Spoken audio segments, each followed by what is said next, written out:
లక్ష్మీదేవికి అత్యంత ప్రీతికరమైన మాసం శ్రావణ మాసం.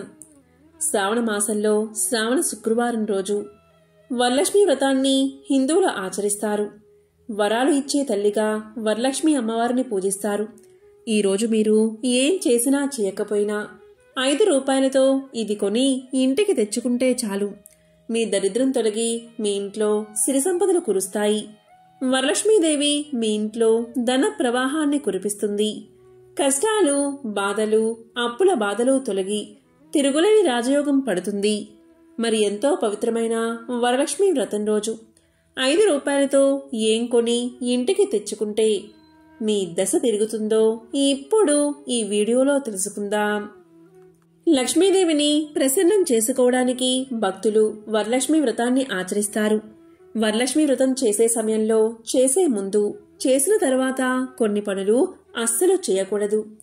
అలాగే కొన్ని పనులు మర్చిపోకుండా చెయ్యాలి. అలాంటి పనుల గురించి ఇప్పుడు ఈ వీడియోలో తెలుసుకుందాం.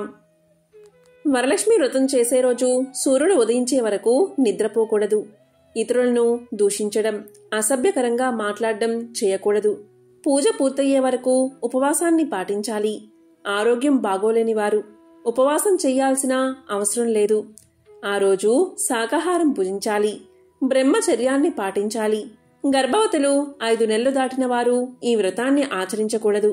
అదేవిధంగా శిశువుకు 22 రోజులు దాటకుండా ఆ తల్లి ఈ వ్రతాన్ని చేయకూడదు. పూజ మధ్యలో లేవకుండా వస్తువులన్నిటినీ ముందుగానే సిద్ధం చేసుకుని పూజ చేసుకోవాలి. పూజ మధ్యలో అనవసరంగా మాట్లాడకుండా మనసు అమ్మవారి మీద లగ్నం చేసి పూజ చెయ్యాలి. ఆ తల్లి మన ఇంటికి రావాలి అంటే ఇల్లు శుభ్రంగా ఉండాలి. ఆ రోజు ఇంటి గడపను పసుపు కుంకుమలతో, బియ్యం పిండితో వేసిన ముగ్గులతో అలంకరణ చేసుకోవాలి. మామిడి తోరణాలు కట్టి అమ్మవారికి స్వాగతం పలకాలి. అమ్మవారిని చక్కగా అలంకరించాలి. ఇక అమ్మవారిని ఆసీనపరిచే ప్రదేశాన్ని కూడా శుచిగా ఉండేలా చూసుకోవాలి. పూజా ప్రదేశాన్ని గోమయంతో కానీ లేదా పసుపుతో కానీ చక్కగా అలకాలి. అమ్మవారిని ప్రతిష్ఠించే చోట వస్త్రాలు పరిచి దానిపై బియ్యం పోయాలి. కలశ రూపంలో లక్ష్మీదేవిని ఆవహింపచేసిన, పసుపు గౌరమ్మ రూపంలో అమ్మవారిని కొలువు చేసిన, ఫోటో పెట్టి పూజ చేసిన, విగ్రహ రూపంలో ఆరాధించిన అన్నీ ఆ తల్లి ప్రతిరూపాలే. అమ్మవారిని ఏ రూపంలో ఆరాధించినా ఆ తల్లి తప్పక అనుగ్రహిస్తుంది. అమ్మవారిని కొలువు తీర్చిన తర్వాత పూలతో అలంకరణ చెయ్యాలి. మన శక్తి మేర వస్త్రాలు, పువ్వులు, ఆభరణాలతో అమ్మవారిని అలంకరించాలి. అలంకరణ మొత్తం పూర్తయిన తర్వాతే పూజావిధి ప్రారంభించాలి. ఇక్కడ ఒకటి మనం ముఖ్యంగా తెలుసుకోవాలి. వరలక్ష్మి వ్రతం చేసుకునేందుకు లక్ష్మీనారాయణులు ఇద్దరినీ ఆహ్వానించాలి. అందుకు గాను విష్ణుమూర్తి ఫోటో లేదా వెంకటేశ్వర స్వామికి సంబంధించిన ఫోటోను కానీ, విగ్రహాన్ని కానీ పూజా ప్రదేశంలో ఏర్పాటు చేసుకోవాలి. ఇలా చేయడం వీలు కాకపోతే అమ్మవారిని ఆసీనపరిచిన చోట అష్టదళ కమలం ముగ్గు వెయ్యాలి. ఈ ముగ్గు ఎందుకు వెయ్యాలి అంటే అష్టదళ కమలం కూడా సాక్షాత్తు విష్ణు స్వరూపమే. మహాలక్ష్మీదేవి శ్రీ మహావిష్ణువు యొక్క హృదయంలో నివాసముంటుంది. విష్ణు హృదయం కమల స్వరూపం, అందుకే వెయ్యాలి. ఇలా చేస్తే దంపతులిద్దరినీ ఆహ్వానించినట్లే అవుతుంది. వారితో పాటు తొలి పూజ చేసేందుకు విఘ్నేశ్వరుని కూడా ఏర్పాటు చేసుకోవాలి. అలాగే అమ్మవారికి ప్రీతిపాత్రమైన వాటిని కూడా పూజా వేదికలో అమర్చే ప్రయత్నం చెయ్యాలి. అమ్మవారికి మంచి సుగంధభరితమైన పన్నీరును అర్పించాలి. చందనాన్ని రాయాలి. ఆమెకు ఇష్టమైన తెల్లటి, ఎర్రటి పుష్పాలు సమర్పించాలి. ఇక నైవేద్యాల విషయంలో ఆవు పాలు, ఆవు నెయ్యి, గోధుమ రవ్వ లేదా బియ్యంతో చేసిన పొంగలి అమ్మవారికి ఎంతో ఇష్టమట. అమ్మవారికి పూర్ణం బూరెలు కూడా చాలా ఇష్టం. ఇక నైవేద్యంతో పాటు ఏదైనా పళ్ళ రసాన్ని సమర్పిస్తే చాలా మంచిది. ద్రాక్ష రసం తప్ప ఏదైనా అమ్మవారికి పెట్టవచ్చు. అమ్మవారికి పళ్ళ రసం అంటే చాలా ఇష్టం. వీటితో పాటు బెల్లం బొబ్బట్లు కూడా నివేదన చేయవచ్చు. ఇలా చేస్తే అమ్మవారు ఎంతో ప్రసన్నురాలు అవుతుంది.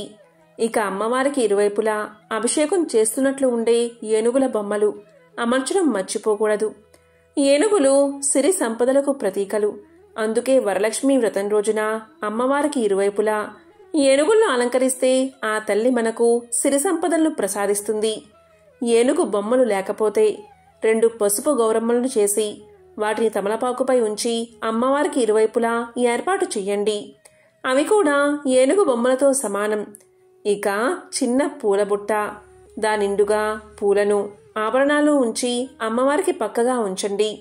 అలా నిండుగా ఉన్న పూల సజ్జ అంటే అమ్మవారికి చాలా ఇష్టం. ఒకవేళ పూల సజ్జ లేకపోతే ఏదైనా పాత్రలో నిండుగా పూలు ఉంచి అమ్మవారి పక్కన ఏర్పాటు చేయండి. ఇలా చేస్తే మీకెన్నో శుభాలను అమ్మవారు చేకూరుస్తుంది. అమ్మవారిని లక్ష్మీ అష్టోత్తర స్తనామాలతో పూజించాలి. వీలైతే 108 పూలతో లేదా గులాబీ రేకులతో అమ్మవారిని అర్చించండి. గులాబీ పూల మినహా మిగిలిన పూల రేకలు ఆరాధనకు పనికిరావు. పూల రేకులతో అర్చించిన, పూలతో అర్చించిన, కుంకుమతో అర్చించిన, అక్షింతలతో అర్చించిన, తామర గింజలతో అర్చించిన ఒకే ఫలితం లభిస్తుంది.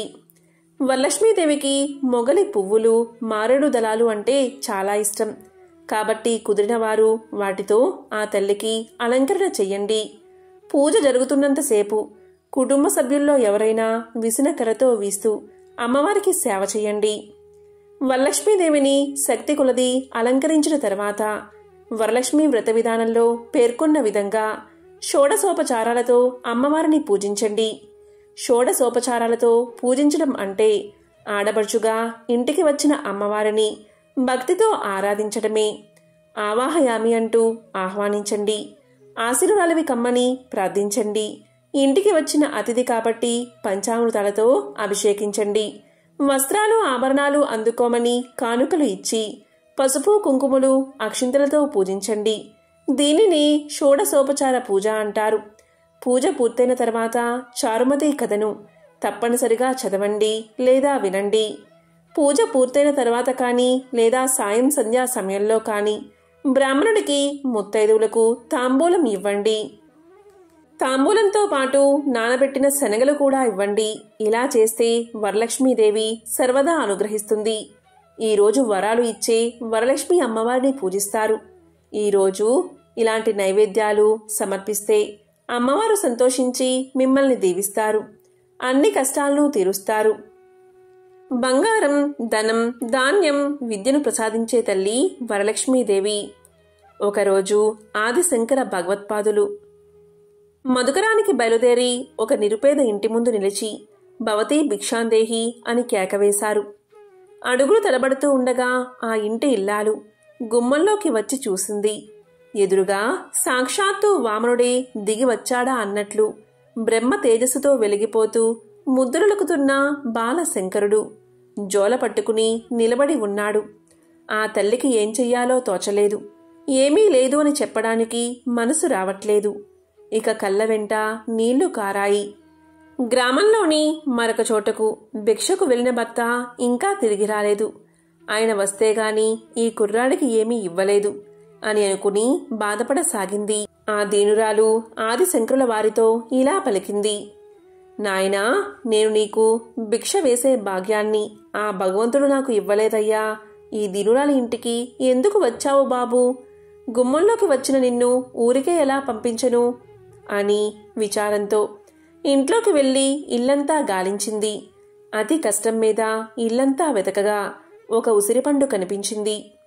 ఆ తల్లి దానికే సంబరపడిపోతూ భక్తితో తెచ్చి దాన్నే ఆదిశంకరుడికి ఇచ్చింది. శంకరుడికి ఆ గృహిణి యొక్క నిస్సహాయత అర్థమైంది. ఆమెలో ఆయన తన తల్లి ప్రతిరూపాన్ని సందర్శించాడు. ఆయన కళ్ళు శ్రావణ మేఘాలయ్యాయి. కనులు మూసుకుని అక్కడే నిలబడి నిశ్చల చిత్తంతో లక్ష్మీదేవిని ఆసువుగా స్తుతించాడు. కనకధర స్తోత్రంగా ప్రఖ్యాతి చెందిన ఆ స్తుతికి లక్ష్మీదేవి ప్రసన్నురాలు అయ్యింది. చూస్తూ ఉండగానే ఆ పేదరాలి ఇంటిలో బంగారపు ఉసిరిపళ్ళు ధారాళంగా కురవడం ప్రారంభించాయి. ఇక ఇల్లాలు ఆశ్చర్యం, ఆనందంతో తల మునకలైపోయింది. ఈ సంఘటనతో శంకరుడి ఖ్యాతి దశ దిశలకు విస్తరించింది. ఈ కనిపించే విశ్వం అద్దంలో కనిపించి మన ప్రతిబింబం లాంటిదే తప్ప నిజం లేదని, ఉన్నది బ్రహ్మే అని శంకర భగవత్పాదులు చెప్పారు. కాబట్టి ఒక ఉసిరికాయను ఇచ్చినంత మాత్రం చేతనే లక్ష్మీదేవి ఆ పేదరాలి ఇంట్లో బంగారు ఉసిరికాయలను వర్షంగా కురిపించింది. కాబట్టి అమ్మవారి కరుణ కోసం ప్రతి ఒక్కరూ శ్రద్ధాభక్తులతో పూజించాలి. వరలక్ష్మీదేవికి 5 రకాల అన్నాలు అంటే చాలా ఇష్టం. అందులో మొదటిది పెరుగుతో తయారు చేసిన అన్నం. ఈ పెరుగన్నాన్ని అమ్మవారికి నైవేద్యంగా పెడితే సంపదలు వృద్ధవుతాయి. ఇక రెండవది పాయసాన్నం. ఆవుపాలతో తయారు చేసిన పాయసాన్ని నైవేద్యంగా పెట్టాలి. ఈరోజు వరలక్ష్మి అమ్మవారికి పాయసాన్ని నివేదన చేస్తే కోరుకున్నటువంటి పదవులు పొందుతారు, మంచి ఉద్యోగంలో స్థిరపడతారు. ఇక మూడవది పులిహోర. అమ్మవారికి పులిహోరను నైవేద్యంగా పెడితే భార్యాభర్తల మధ్య సఖ్యత పెరుగుతుంది, పుత్ర సంతానం కలుగుతుంది. ఇక నాలుగవది పులగం. పెసరపప్పుతో తయారు చేసిన పులగాన్ని అమ్మవారికి నైవేద్యంగా సమర్పిస్తే కుటుంబం వృద్ధవుతుంది. కుటుంబంలో ఉన్నవారు ఐకమత్యంతో ఉంటారు, వంశాభివృద్ధి కలుగుతుంది.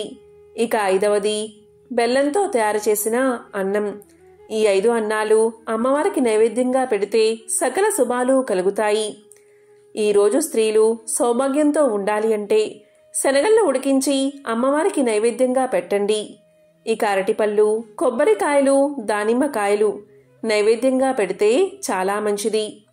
ఇక అమ్మవారికి ఇష్టమైన పువ్వుల గురించి తెలుసుకుందాం. అమ్మవారికి ఈ 3 రకాల పువ్వులను సమర్పించండి. అందులో మొదటిది మందార పువ్వులు. ఈరోజు మందార పువ్వులతో అమ్మవారిని పూజిస్తే మానసిక ప్రశాంతత కలుగుతుంది, చక్కని నిద్ర పడుతుంది. ఇక రెండవది గన్నేరు పువ్వులు. ఈరోజు గన్నేరు పువ్వులతో అమ్మవారిని పూజిస్తే బంగారం లభిస్తుంది, అంటే బంగారం కొనాలి అనే కోరిక ఉన్నవారు ఈరోజు ఇలా గన్నేరు పువ్వులతో అమ్మవారిని పూజిస్తే బంగారం కొనే సంపద మీకొస్తుంది. ఇక మూడవది తెల్లని పువ్వులు. ఎవరైనా సరే తెల్లటి పువ్వులతో ఈరోజు అమ్మవారిని పూజిస్తే, అంటే మల్లె పువ్వులతో అమ్మవారిని పూజిస్తే కోరిన కోరికలు తీరతాయి. ఇక ఈరోజు నీలం రంగు పుష్పాలతో మాత్రం అమ్మవారిని అస్సలు పూజించకూడదు. ఒక్క వరలక్ష్మి వ్రతం రోజు నీలం రంగు పుష్పాలను అమ్మవారికి అస్సలు సమర్పించకూడదు. ఎంతో విశేషమైన వరలక్ష్మి వ్రతం రోజు ఎవరైతే 5 రూపాయలతో ఈ ఒక్కటి కొని ఇంటికి తెచ్చుకుంటారో వారి దశ మారిపోతుంది. ఈరోజు లక్ష్మీదేవికి ఎంతో ఇష్టమైన సముద్రపు ఉప్పుని ఇంటికి తెచ్చుకుని మీ ఇంట్లో లక్ష్మీదేవి ఫోటో ముందు ఉంచి పూజిస్తే మీ కష్టాలు తొలగిపోతాయి, అప్పుల బాధలు, సమస్యలు తీరిపోతాయి. మీ ఇంట్లో నుంచి దరిద్రదేవత వెళ్ళిపోతుంది, అష్టైశ్వర్యాలు కలుగుతాయి. ఈ విధంగా వరలక్ష్మి వ్రతం రోజు ఎవరైతే కళ్ళు ఉప్పు కొని ఇంటికి తెచ్చుకుంటారో వారికి జీవితంలో ధనానికి లోటు ఉండదు, ధాన్యానికి లోటు ఉండదు. అంతటి శక్తి ఈరోజు కళ్ళు ఉప్పును ఇంటికి తెచ్చుకోవడం వల్ల కలుగుతుంది.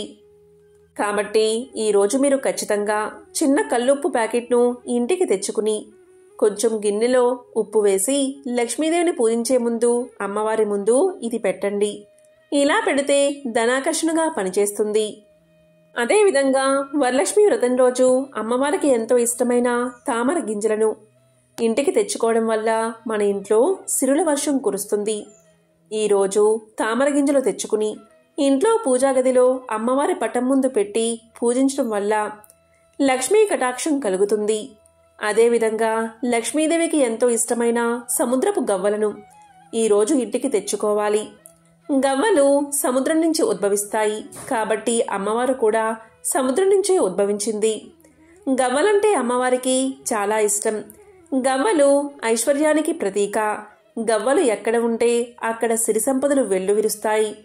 గవ్వల గలగల ఉన్న చోట ధనలక్ష్మీదేవి ప్రవాహంలా వస్తుంది. కాబట్టి వరలక్ష్మి వ్రతం రోజు గవ్వలు తెచ్చుకుని లక్ష్మీదేవి యొక్క పటం ముందు పెట్టి పూజించి తరువాత ఆ గవ్వలను బీరువాలో మరియు వ్యాపార సంస్థల్లా గల్లా పెట్టెల్లో పెట్టుకుంటే సిరులు కురిపించేలా అమ్మవారు దీవిస్తుంది. అలాగే ఈరోజు తెచ్చుకోవాల్సిన మరొక వస్తువు ఏంటి అంటే అదే శ్రీయంత్రం. సిరి సంపదల కోసం, లక్ష్మీదేవి అనుగ్రహం కోసం తప్పనిసరిగా శ్రీయంత్రాన్ని తెచ్చుకుని పూజించాలి. వరలక్ష్మి వ్రతం రోజు శ్రీయంత్రాన్ని ఇంటికి తెచ్చుకుంటే లక్ష్మీదేవి అనుగ్రహం కలిగి ధనానికి లోటు లేకుండా ఉంటుంది. తర్వాత ఈరోజు ఇంటికి తెచ్చుకోవాల్సిన మరొక వస్తువు ఏంటి అంటే లక్ష్మీదేవి పటం. లక్ష్మీదేవి పటాన్ని ఇంట్లోకి తెచ్చుకోవడం ఎంతో శుభకరం. అలాగే లక్ష్మీదేవి పాదముద్రలు. ఈరోజు లక్ష్మీదేవి పాదముద్రలు కొని పూజా మందిరంలో పెట్టుకోవడం వల్ల అదృష్టం వరిస్తుంది. అదేవిధంగా ఈరోజు కుబేర విగ్రహాన్ని కూడా కొని ఇంటికి తెచ్చుకోవడం వల్ల లక్ష్మీ కటాక్షం కలుగుతుంది, లక్ష్మీ కుబేర యోగం కలుగుతుంది. కాబట్టి వరలక్ష్మి వ్రతం రోజు ఈ వస్తువుల్లో ఏదో ఒకటి ఇంటికి తెచ్చుకుంటే సకల కోరికలు నెరవేరతాయి, లక్ష్మీ కటాక్షం కలుగుతుంది, ఆర్థిక ఇబ్బందులు తీరిపోతాయి, అపర కుబేరులు అవుతారు. కాబట్టి వరలక్ష్మి వ్రతం రోజు ఇటువంటి విధి విధానాలు పాటించి అమ్మవారి సంపూర్ణ అనుగ్రహాన్ని పొందండి. ఓం నమః శివాయ. ఓం నమో నారాయణాయ. ఓం శ్రీ మహాలక్ష్మియే నమః. ఓం శ్రీ మాత్రే నమః.